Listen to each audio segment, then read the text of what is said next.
Hi, I'm Maria from Love Book Folding, and this video tutorial is to help those who have purchased the pattern for the squirrel that's available on my Etsy shop.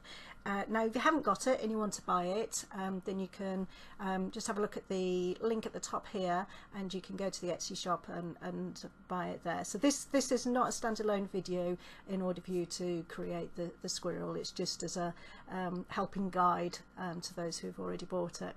So here's the finished squirrel. Okay, and what we're doing in this one is the background here is going to be folded back to 6 centimeters from this front edge, the outside edge, and the squirrel will be set at 4 centimeters from the outside edge. Okay, now you can decide, and it goes into more detail in the instructions, but you can actually decide the depths yourself and whether you want the squirrel to be indented, and I'll show you that later on in the video, or whether you want it set out like this, and that is all dictated to with the top marks. Okay, so there's the finished one.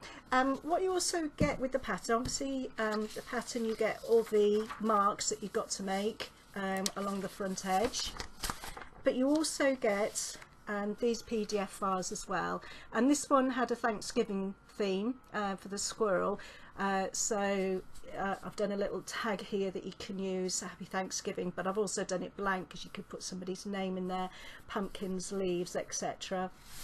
And also this one, and basically what it is, it's PDF printable download that you can then print on coloured card. So because of the theme, I did it on orange card for the inside front and back covers, so you can see that, and then I just cut it to size and just stick it to the inside front and back covers, and it just helps to throw the squirrel forward and sets it off really nicely, giving it a splash of colour as well. But what you can also do is do tags and cards. I've done a little gift card here to go with it. So I printed this sheet out on 3 colours.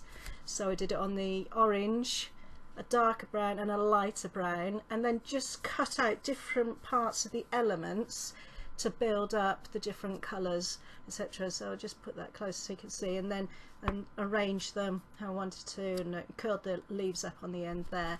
So that's just an idea of the sort of thing that you can do. So it's not just the pattern you get these as well, which can just personalise your gift if you're giving it as a gift, or you can use these completely separate, not even with a book fold, just as cards or tags at particular times, birthdays, etc, etc.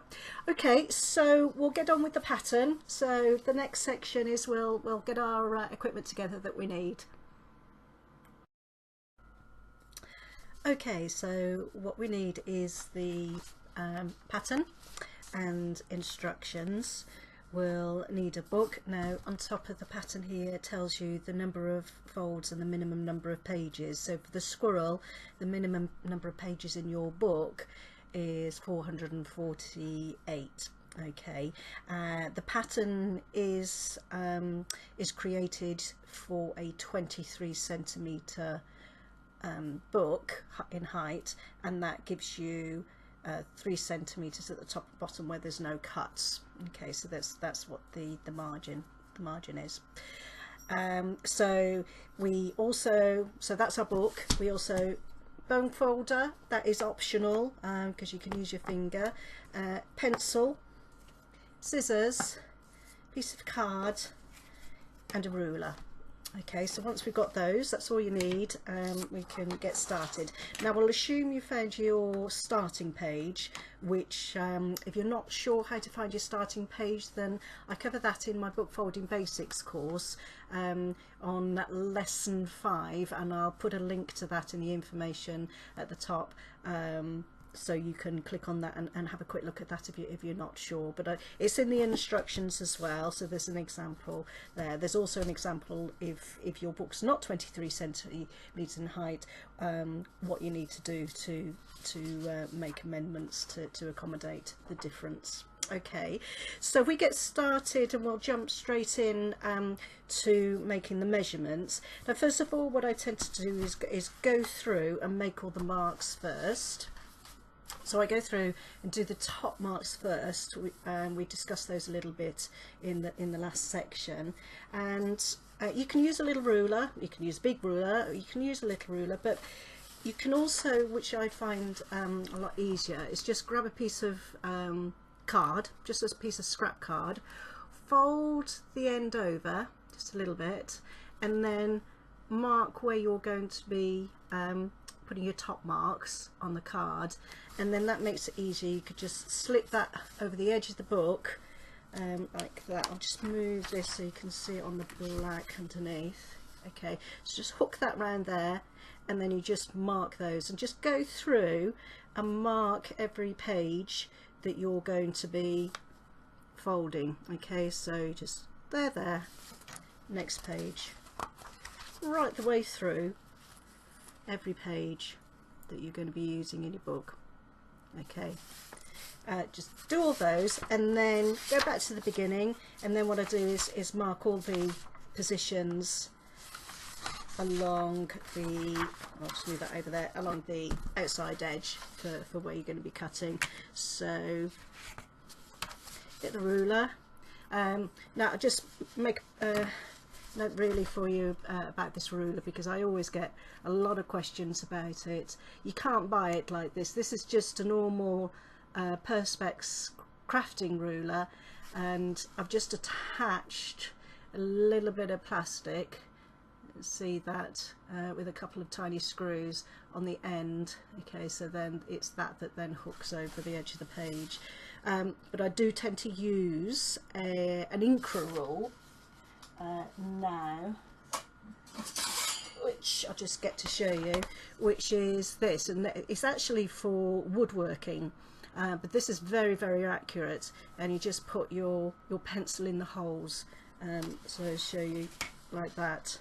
Okay, you line it up, you find out where it's got to go, and for instance this first one, 7.1, like that, and you just hold it and drag it across, and then you've got a line to follow as well. So that's really great, but most of you won't have that, so I'll use a ruler just to demonstrate.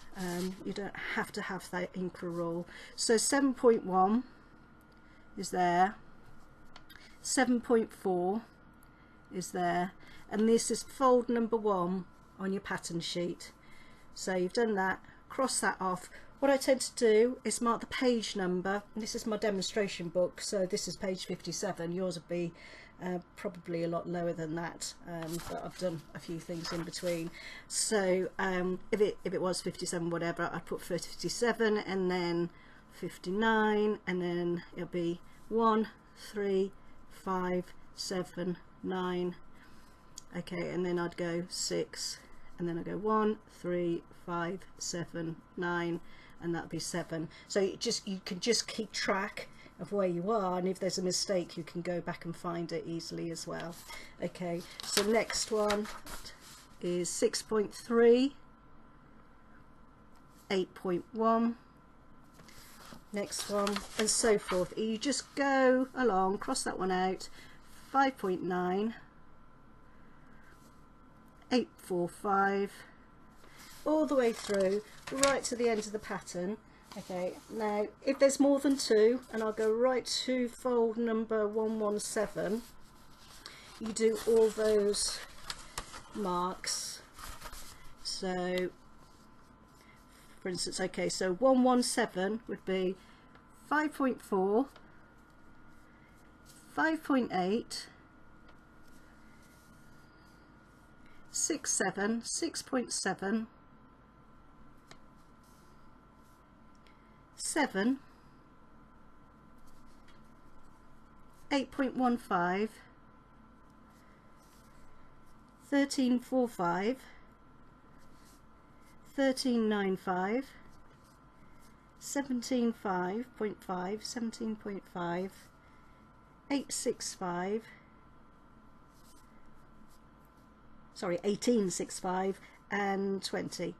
Okay, so that's, you would mark all those for that row number, along the edge there. Okay, so those are all the marks. Okay, so the next step will be we start the folding. Okay, so that'll be the next section. Okay, so we've marked all the top marks right the way through our book for every page, and we've marked all the fold numbers for every page all the way through as well, right through to the last fold, which is fold number 224. So the next thing will be to start folding. So the first thing to do is to fold to the top marks. Okay, so quite easy. You just first of all fold to the far top mark. Okay, and I just run my finger just slightly along there just to make sure that it's nice and parallel. Bone folder or finger like that. Open it up again, and then the next page, sorry, the same page, you just line it up again with that second number, second mark on the top there. So again, first mark,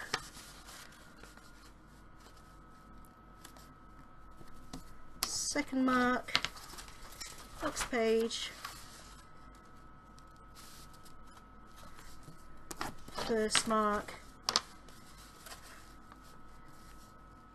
I'm doing this nice and quick so you can see right the way through. Now it depends what order you do this. You can go right the way through the book and folding to those top marks, or you can do all the steps in one. I tend to do the next, because next to, you know, the next step at the same time, and I'll show you that, because you'll end up with your book all folded up and it can get a little bit jiggly, but it can be done, it's fine. So the next stage is to cut where you've marked on that edge there. So get your scissors, and you can use the text just to make sure it's nice and parallel, and you're cutting to that second fold. Okay, so there's the first fold, there's the second fold, so you're cutting to the second one so it folds back properly.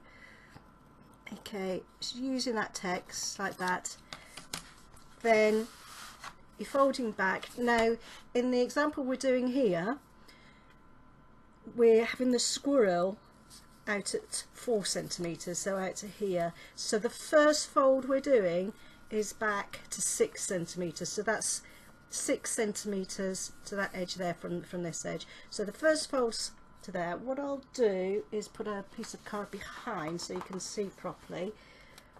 Here we go. Okay, so the first fold's back to 6, second fold's back to 4, next fold's back to 6. Okay, you just alternate from the top all the way down the page. Okay, so that would be that one done.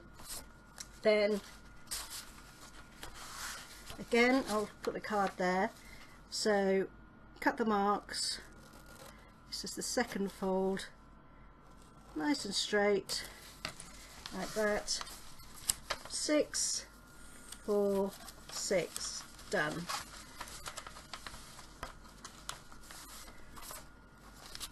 Next one.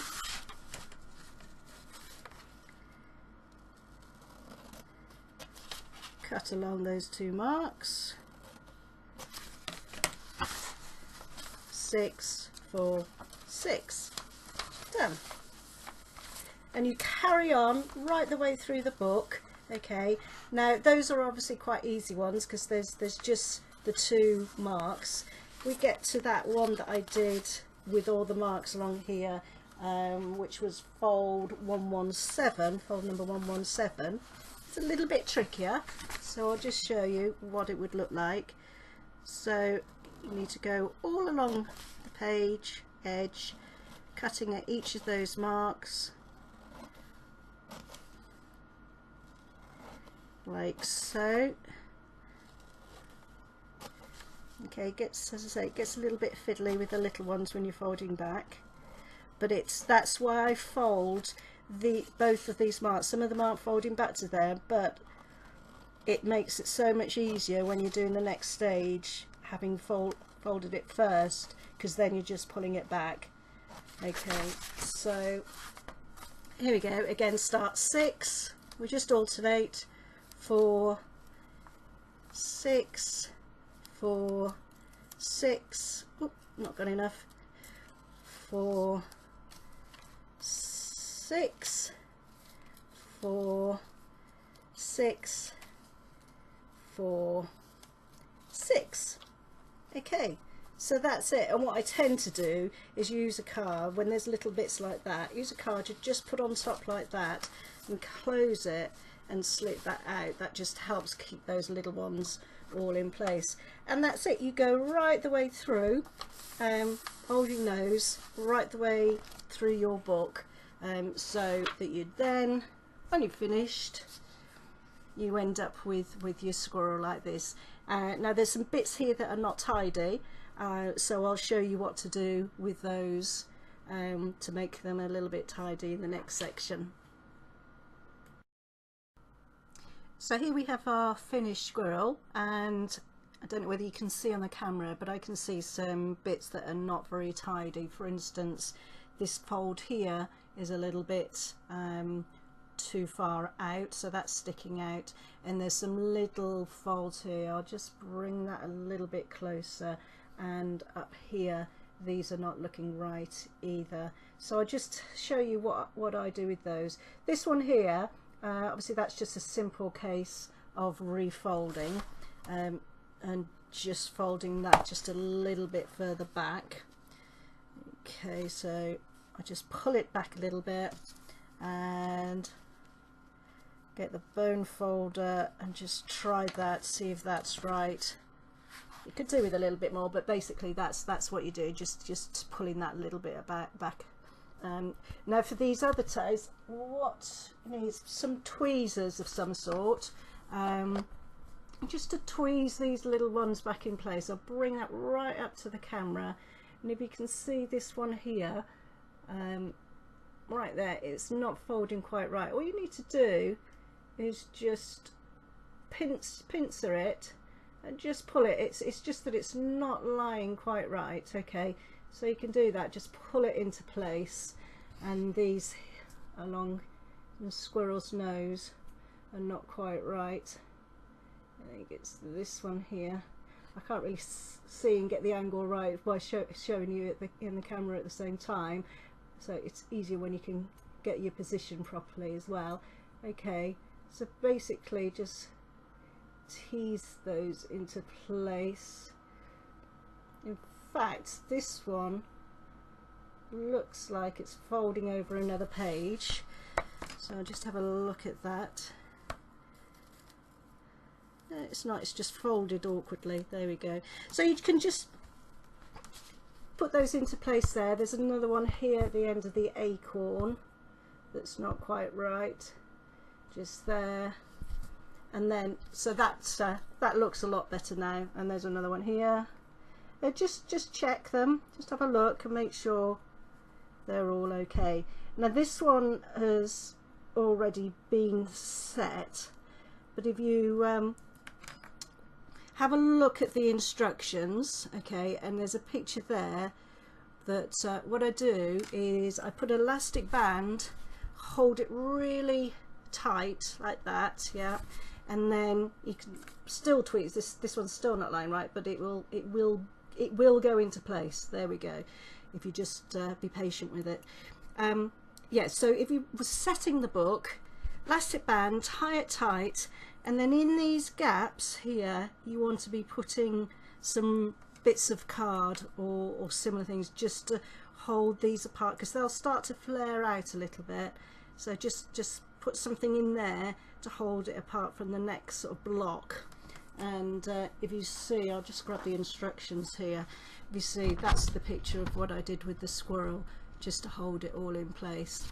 Okay, so that's your squirrel all done and set nicely and ready for, this one was ready for Thanksgiving, but it doesn't have to be for Thanksgiving, it can be for any occasion.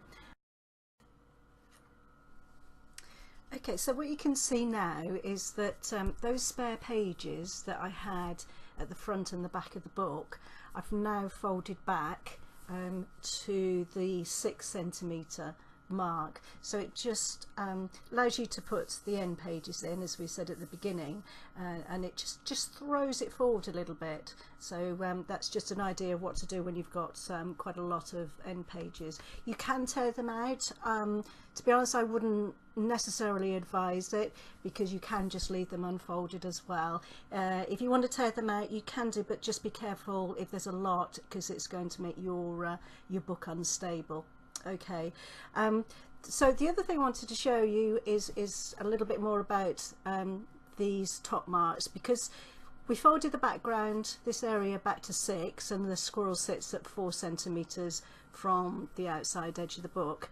If we change those round, okay, what's going to happen is this area is going to be then thrown forward, so the squirrel will then be indented, and I'll show you what I mean by that. If I go back to the practice ones that we did here, okay, all we need to do is just change these round. I'll move that up for you, and so this bit here you'd start at 4, then go to 6, 4. You're still alternating, you're just swapping them round. Okay, so that would be that one. Your next one again, so you'd start at 4, 6, end at 4. Okay, again, start at 4, 6, end at 4. Done. And you just do the other way round, and what I'll do that off camera for you, and then come back and show you the completed one so you can see what that looks like. Okay, so I've folded all those back to the opposite position, so the squirrel, this background here, is now at 6 centimetres from the front edge of the page, and this area here is now 4 centimetres, so you can see the difference, the different effect that you get as opposed to the other way around. So that's just to show you how those top marks can affect a pattern. Personally, with the squirrel, I do prefer it the other way around, but some patterns it looks better that way, and it's obviously a matter of personal choice. So I hope that's helped you get started with the squirrel. If you need extra help, you can contact me, lovebookfolding@gmail.com, lovebookfolding.com on the website, and also via my Etsy shop. So give me a shout if you get stuck. Thank you very much, and happy folding.